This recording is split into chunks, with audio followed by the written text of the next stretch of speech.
পোস্তদা ডোবারম্যানের আরেকটি ভিডিওতে সকলকে স্বাগত। আগের ভিডিওতে আপনারা দেখেছিলেন পোস্ত বেনারস অবধি পৌঁছেছিল। এবার তারপর পরের দিনকে আমরা স্টার্ট করি বেনারস থেকে কলকাতার উদ্দেশ্যে।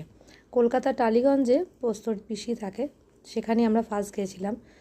সেদিনকে যে বলেছিলাম যে পোস্ত প্রচুর জার্নি করেছে এবং খুব জার্নিটা কষ্টকর ছিল, তার একটা মাত্র কারণ আমরা যে রুটটা দিয়ে নর্মালি আসি, যেটা আসানসোল বর্ধমান হয়ে যে রুটটা, ধানবাদ আসানসোল বর্ধমান হয়ে যে রুটটা আসে নর্মালি, সেই রুটটা প্রচণ্ড জ্যাম ছিল পুরো প্রথম থেকে। যখন আমরা বেনারস স্টার্ট করি, বেনারস থেকেই প্রচণ্ড জ্যাম ছিল এবং এত রাস্তায় ডাইভারশন, যে কারণে স্পিড একদম তোলা যাচ্ছিল না। আর পোস্ত যখন নর্মালি স্মুথ গাড়ি চলে, ও চুপচাপ বসে থাকে, ও ঘুমায়ও না, চুপচাপ তাকিয়ে থাকে, যখন ঘুম পায় ঘুমায়।